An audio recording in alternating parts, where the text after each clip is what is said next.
আল্লাহ কেন মানুষকে কষ্ট দেন, এর কারণ জানেন কি? মহান আল্লাহ তাআলা ইরশাদ করেন, وَلَقَدْ صَرَّفْنَاهُ بَيْنَهُمْ لِيَذَّكَّرُوا فَأَبَى أَكْثَرُ النَّاسِ إِلَّا كُفُورًا।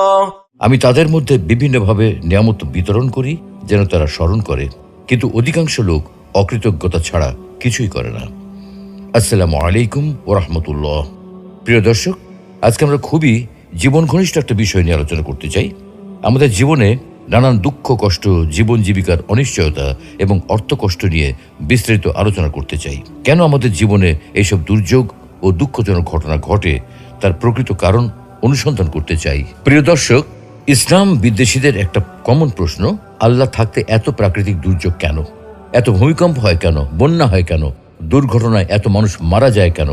স্রষ্টা যদি থেকেই থাকেন, তবে তিনি কেন মানুষকে এত দুঃখ, কষ্ট ও বিপদ দেন? স্রষ্টা যদি থাকতেন, তবে তার সৃষ্টিকে সাহায্য করতেন, এভাবে তাকে বিপদের মধ্যে রাখতেন না। আমরাও অনেক সময় বলি, আল্লাহ কেন আমাকে এত কষ্টের জীবন দিলেন, যেখানে অন্যরা কত শান্তিতে আছে? আমার কপালে এরকম শয়তান স্বামী পড়লো কেন? আমার কপালে এরকম জল্লাদ বউ পড়লো কেন? আমি তো 5 ওয়াক্ত নামাজ পড়ি, রোজা রাখি, কোনোদিন ঘুষ খাইনি, কিন্তু তারপরেও আমার ক্যান্সার হলো কেন? সত্যি যদি আল্লাহ নামে কোনো সত্তা থেকেই থাকেন, তাহলে পৃথিবীতে এত দুঃখ কষ্ট কেন?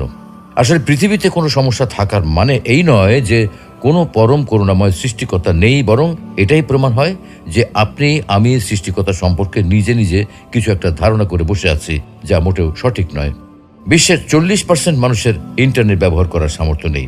10 থেকে 15% মানুষ ইন্টারনেট জিনিসটা চেনেই না। আপনি ইন্টারনেট ব্যবহার করেন তো?